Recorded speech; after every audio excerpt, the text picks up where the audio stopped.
EC, Kentucky discovered the same thing Louisville's learned from its multiple trips to the College World Series. Getting to Omaha is difficult. Winning in Omaha is even more difficult.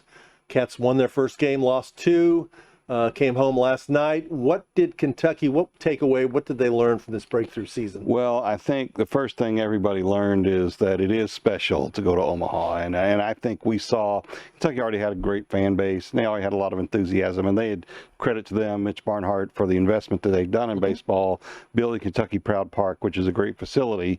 But it went to another level clearly this year, and I think everybody got involved. And I think once you've been to Omaha and had that one, and their experience of winning the SEC tells them that they can do it, that they may not be a level playing field with Tennessee yet, but they're in the same ballpark, as we say. I think all of that, I think that's the value of this season for them. It's just getting there, getting to do it, getting the fans on board. It makes you hungry, and I think it's going to be a different ball game for them moving forward, to be honest with you. I think it's two things. One is you built the fan base. I mean, they packed that place during the NCAA tournament. They took a large and proud and loud contingent to Omaha. You could hear them cheering even yesterday when they lost the game. And secondly is you get the word out to players out there who've gone into the transfer portal that we're serious about college baseball. We expect to win. We expect to win at the highest level. And you can come here and play in the best conference in the country, which it is. They got the last 2 teams left in the tournament. They're going to have the national champion, for the 7th straight years from the SEC. It's some ridiculous number.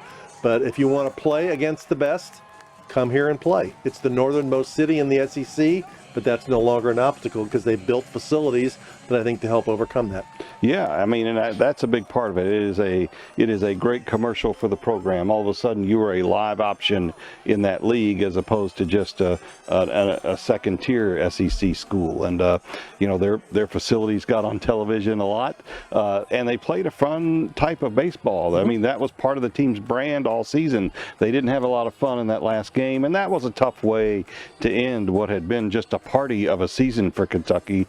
Losing 15-4, that's a shame, but it would have hurt to lose 5-4 too. So I don't think you get too hung up on how it finished that way. But I think the fun they showed, I think Nick Mingio and the way he interacted with players and all of these things, I think all of that was good, played well on television for Kentucky, should be good for their future.